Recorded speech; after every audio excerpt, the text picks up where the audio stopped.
இயேசுவின் நாமத்தினாலே இந்த மதிய வேளையிலே உங்களை அன்போடு கூட வாழ்த்துகிறேன். குயவனே இந்த நிகழ்வின் அடிப்படையில் ஜெபத்தின் மேன்மையை குறித்து நாம் தியானித்துக் கொண்டிருக்கிறோம்.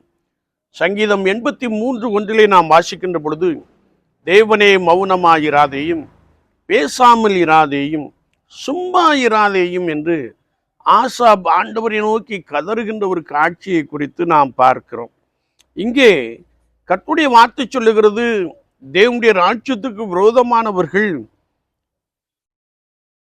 உம்முடைய சத்துருக்கள் கொந்தளித்து உம்முடைய பகைஞர்கள் தலையெடுக்கிறார்கள், உமது மறைவில் இருக்கிற விரோதமாய் ஆலோசனை பண்ணுகிறார்கள், அவர்களை அதம் பண்ணும் ஆண்டவரே என்று சொல்லுகிற ஒரு வார்த்தையை நாம் வாசிக்கிறோம். யாரெல்லாம் என்றால், ஏதோமின் கூட்டத்தார், இஸ்மவேலர், மோவாபியர், அமலேக்கியர், கேபாலர், அம்மோனியர், பெலிஸ்தியர், அசிரியர் என்று சொல்லி அநேகர் உம்முடைய ஜனங்களுக்கு விரோதமாய் எழும்பி தேவனுடைய வாசஸ்தலங்களை எங்களுக்கு சுதந்திரமாக நாங்கள் கட்டி கொள்ளுவோம் என்று சொல்லுகிறார்கள். எனவே பூமியிலே நீர் மாத்திரம் உயர்ந்தவர் என்பதை எல்லா ஜனங்களும் அறியும்படியாய் அவர்களை அழித்து போடும் என்று சொல்லுகிற ஒரு வார்த்தையை நாம் வாசிக்க முடியும். ஆனால் புதிய ஏற்பாட்டிற்கு நாம் வருகின்ற பொழுது, ஆதி திருச்சபையிலே கர்த்தருடைய ஜனங்களை துன்பப்படுத்தி சிறையில் அடைத்து கொண்டிருந்த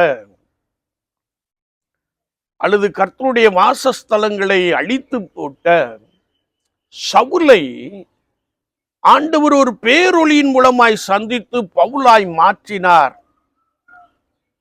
இயேசுவை கிறிஸ்து என்று தாமதமின்றி பிரசங்கம் பண்ணும்படியான ஒரு பெரிய கிருபையை கொடுத்தார். ரட்சிப்பின் பாத்திரத்தை எடுத்துக்கொண்டு அநேக நிருபங்களையும் அநேக ஆத்துமாக்களையும் ஆலயங்களையும் கட்டும்படியாய் ஆண்டவர் உதவி செய்தார் என்பதை நாம் ஒருபோதும் மறந்துவிட முடியாது.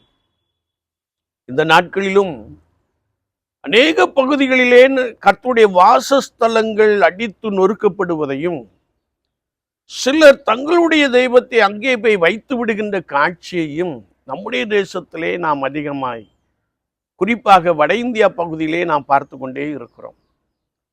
ஆனால் இவர்களை குறித்து ஆசாப் சொல்லுகின்ற பொழுது, உமக்கு விரோதமாய், ராஜ்யத்துக்கு விரோதமாய் தலையெடுக்கிறார்கள், ராஜ்யத்துக்கு விரோதமாய் ஆலோசனை பண்ணுகிறார்கள், இவர்களை அதம் பண்ணும் ஆண்டவரே என்று சொல்லுகிற ஒரு வார்த்தையை நாம் வாசிக்கிறோம். என்னை கேட்டுக்கொண்டு இருக்கிற என் அன்பு சகோதரனே, சகோதரியே, இதுபோன்ற சூழ்நிலையிலே நாம் இப்பொழுது அமர்ந்திருக்கிறோம். நம்முடைய தேசத்திலே பலவிதமான இயக்கங்கள் தேவனுடைய ராஜ்யத்துக்கு விரோதமாய், கர்த்தருடைய ஜனங்களுக்கு விரோதமாய் சட்டங்களை ஏற்றுவதையும் செயல்படுத்துவதையும் நாம் நன்றாய் அறிந்திருக்கிறோம். ஆனால் ஆண்டவரே இவர்களை ரட்சியும் என்று சொல்லி நாம் ஆண்டவரை நோக்கி விண்ணப்பம் பண்ணுகின்ற காட்சியை நாம் பார்க்க முடியும்.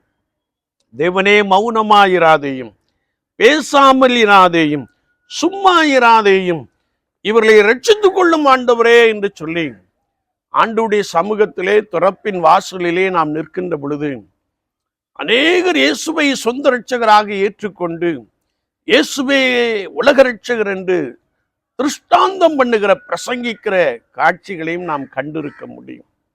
தொட்டனா என்ற ஒரு மந்திரவாதி இயேசு கிறிஸ்துவை ஏற்றுக்கொண்ட மாத்திரத்திலே இயேசுவே மெய்யான தெய்வம் என்று ஒவ்வொரு ஸ்டேஜாய் அறிவித்த காட்சிகளை நாம் நன்றாய் அறிந்திருக்க முடியும். அப்படி அநேகர் இயேசு கிறிஸ்துவை சொந்த இரட்சகராக ஏற்றுக்கொண்டு, கர்த்தராகிய ஆண்டவரே உலகத்தின் இரட்சகர், உலக ஜனத்தின் மீட்பர் என்று அறிவிக்கின்ற காட்சியை நாம் பார்த்து கொண்டே இருக்கிறோம்.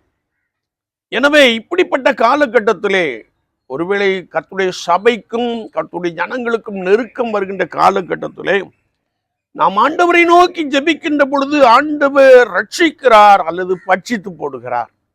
ரெண்டிலே ஒரு காரியத்தை நாம் தெளிவாய் அறிந்திருக்க முடியும். எனவே விசுவாச வாழ்க்கையிலே ஆண்டவரே எங்கள் தேசம் ரட்சிக்கப்பட, உங்களுடைய ராஜ்யத்துக்கு விரோதமாய் செயல்படுகிற, ஆலோசனை பண்ணுகிற எல்லாரும் ரட்சிக்கப்பட, உண்மை சொந்த இரட்சகராக ஏற்றுக்கொள்ள உதவி செய்யும் ஆண்டவரே என்று சொல்லி நாம் ஆண்டவரை நோக்கி ஜெபிப்போம். கர்த்தர் செயல்படுவார், அநேகரை ரட்சித்துக் கொள்வார், அநேகரை சுவிசேஷர்களாக, தீர்க்கதரிசிகளாக மாற்றுவார். தேசம் அமெரிக்கையாக இருக்கும், அப்படிப்பட்ட அனுபவத்தை ஆண்டவர் கொடுப்பாராக. ஆமீன். ஆமீன்.